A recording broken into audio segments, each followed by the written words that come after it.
Hey guys, Drada Arcana here, back with another video talking about Marvel's Avengers, and this time I want to cover something that probably a lot of people have been wondering, is power.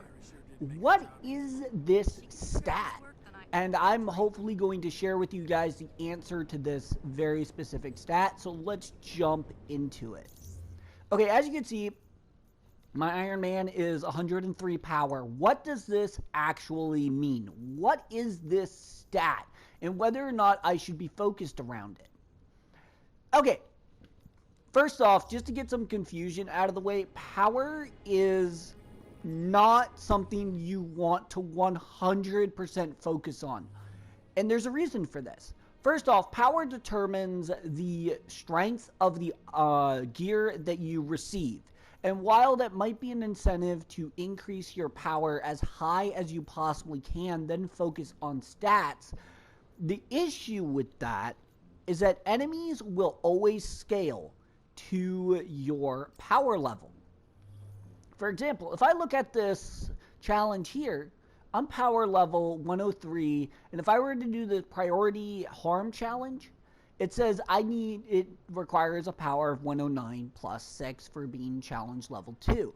What this basically means is that anytime that I go into a mission, my power is going to scale with the enemies, and the enemies are going to scale with my power. It will always scale to the character with the lowest power in multiplayer. So if you have someone that's like power level like 35 and you're like power level like 150, it'll scale to their power level. So the challenge will be power level 30. What does this actually mean? Does that mean that, oh no, I'm going to get lower gear drops? No.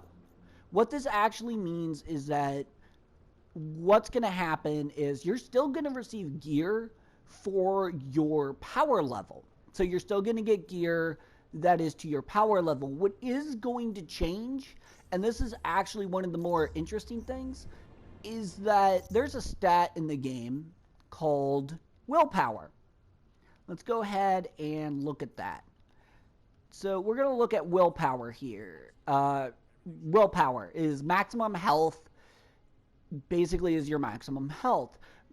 Each mission starts off with, each power of every mission starts off with a base health pool for all heroes for that power level. The lower the power level, the less health everyone has.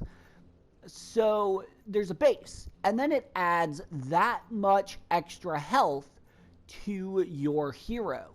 So at higher difficulties, there's going to be a base willpower and then an increase in willpower based on your stat. This basically ensures that you will take just as much damage at power level 103 on a power level like 10 quest. You will still take the same amount of damage because your health pool won't be as high. So one of the things to keep in mind when you're building Resolve is to make sure that you account for the base, because remember, your willpower will only get added to the base and not necessarily vice versa. So just keep that in mind when you're building characters. Now, another thing about power that's very interesting is it also affects what is in the shops. So as you can see, when you're in the shop, you have different items that you can buy and so forth. This is actually a really effective way of getting gear. The Model G shop basically is a gear vendor that is for all of your characters. It changes out every hour. So just keep your eyes on it. Gear will shift every hour. So everything in here will change. These do not change, these specialty items. They do switch out every 23 hours, supposedly, but I haven't seen them be anything other than these 4 things. So keep in mind that, for example, I have an Iron Man that's at power level 103, so my items are going to be like 98, 102 here. So just keep that in mind, that the power level of the character that for each of your characters determines also the power level of your gear in the vendor inventory. So this is like really, really critical that you pay attention to this. Another thing to keep in mind is that when you're in the faction vendor, is that your power also scales with the gear in their inventory as well. But the faction vendor refreshes every day. So it's on a 24-hour timer. It will refresh every day, and you should definitely check it out, especially since they have these crystals, which can have, there's always one with 2 different stats, one with 2 of the same stat, and another one with 2 of the same stat. That's just what I've noticed over the last specialty items, so just keep your eyes out for that. Another thing to keep in mind, though, is that even though that you can get really good gear from the faction vendor, a lot of this stuff is going to have restrictions on them. Some of them have a faction rank requirement.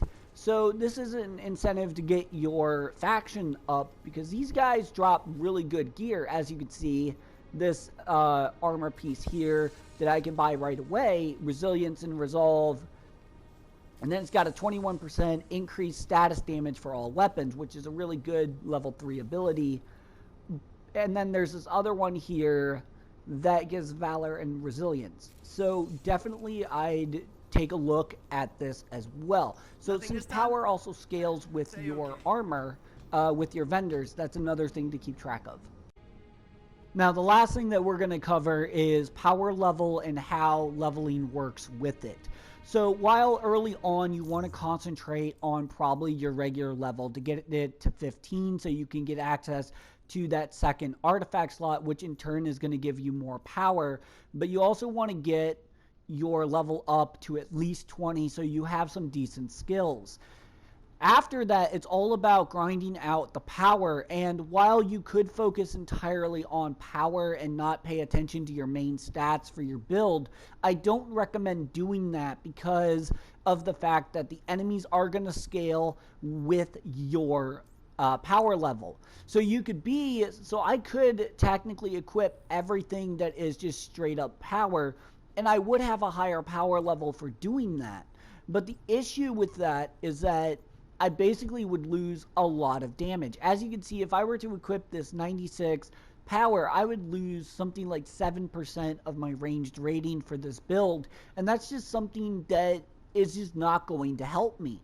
Even though it will get me the gear faster, there's no guarantee I'm going to get the pieces I want for this item, because of the fact that I'm not going to be able to do as much damage. Losing my precision, which increases my range damage, is more important than actually getting my power up.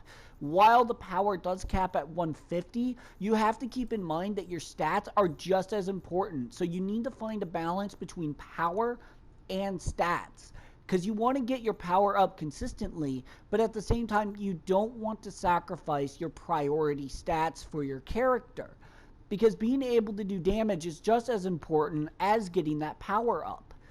While you could try to just equip every new piece that comes along, you're going to be getting gear at a very rapid rate in this game. So I would make sure that you salvage those pieces that might be higher power, but don't have any stats, like this armor piece here, resilience and might, power level 95. That's a huge power boost. If I equip that right now, my power level goes up by 2. So that's amazing. But it basically nerfs my damage to the point where it doesn't help me. So basically what I recommend is that you actually upgrade your armor pieces as you go. Maybe not all the way to 10, maybe not all the way to 5. You just want to upgrade them as you go and go from there. And that's pretty much it for the gear. I mean, upgrading it is going to level it up by 1 power for every time that you level it. So items that can be upgraded 10 times, their max power is actually going to be 10 higher than what they get. For example, this one here has a 10 upgrade slot, so that means that this is actually, when fully upgraded, is a 100 power chest piece. And that's just something to keep in mind. So guys, that's pretty much everything that you need to know about power. If you liked the video, feel free to like and subscribe if you want to subscribe. And catch you guys on the next video.